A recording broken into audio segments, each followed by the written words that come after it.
এই বয়সেও মা বাবার বোঝা হয়ে থাকতে নিজেদেরই তো খারাপ লাগে, কিন্তু যৌতুক ছাড়া তো বিয়ে হইতেছে না।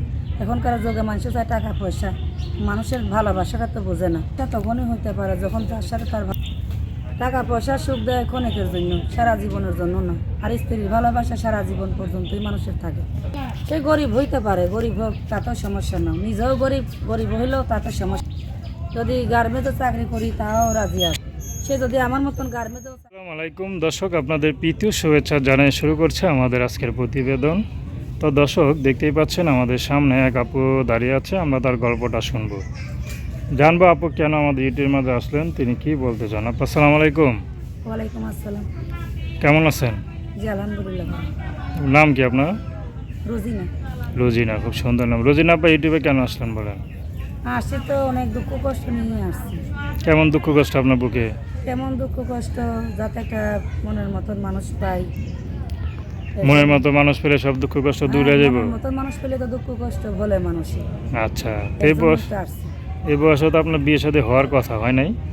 বিয়ে শাদী হওয়ার কথা ঠিক আছে, সামনে হয়েছিল, কিন্তু নিজের ভালো লাগেনি, ঠিক আর বসিনি।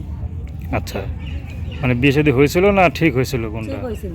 তা বসেন নাই কেন? বসি নাই কেন, মনে করেন যৌতুক চায়, আমরা গরিব মানুষ, যৌতুক পাবো কোথায়? মানে যৌতুকের জন্য বিয়ে ভেঙে গেছে। তো যে বিয়ে ভাঙতে ভাঙতে আপনার বয়স যে পার হয়ে যাচ্ছে, আপনি খেয়াল করছেন সেটা? বয়স পার হয়ে গেলে কি করা যাবে, যদি ভাগ্যে থাকে তো বিয়ের ফুল ফুটলেই তো বিয়ে হয়ে যায়। আচ্ছা, বিয়ের ফুল কি এখনো ফোটে নাই? বিয়ের ফুল এখনো ফোটে নাই? বিয়ের ফুল ফুটতে কি সময় লাগে? যদি ভালো মানুষ পাই, মনে ধরে ভালো লাগে, সে ভালোবাসে, আমিও তারা ভালোবাসি, আপনি চেয়ে বিয়ের ফুল ফুটে যাইব। তো এই যে মা বাবার বোঝা হয়ে আছেন না এখনো? মা বাবার বোঝা কি, মা বাবা মনে করেন বাবা নাই, মা আছে, মা নিয়েই থাকি। তো মা কি সাহায্য আপনারা এইভাবে খাওয়াইবে বসায় বসায় নাকি? না, মা শরীর তো অসুস্থ, গার্মেন্টসে কাজ করে, নিজেও গার্মেন্টসে কাজ করি। আচ্ছা কারণ কতদিন ধরে কাজে যাইতে পারি না, মা আচ্ছা, শরীর অসুস্থ দেখে যাইতে পারি না কাজে। মানে আপনিও কাজ করেন, মাও কাজ করে? হ্যাঁ, আর মা শরীর অসুস্থ, স্ট্রোকের মানুষ, মনে করেন প্রেশার, ডায়াবেটিস, এইগুলো নিয়ে তো কাজ করা যায় না। এর জন্য মায়ের কাজে যাইতে পারে না দেখে আমি কাজ করি।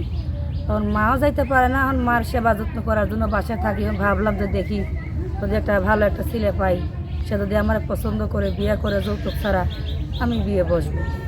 বিয়ে বসাটা তো ব্যাপার না, বিয়েটা তো মানুষ বসতেই পারে, নিজের তো একটা পিছু টান আছে, মা আছে অসুস্থ, এই জন্যে বসি না। তো আপনার সাথে কীভাবে যোগাযোগ করবে? যোগাযোগ করবেন মোবাইলের মাধ্যমে। নাম্বার বলতে পারেন? নাম্বার বলতে পারবো না, নাম্বারটা আছে নতুন। তো দর্শক, আপনার আপুরের কথা শুনলেন, তার নাম্বারটা হচ্ছে 01756483489। আমি নাম্বারটা আবারও বলছি, 01756483489।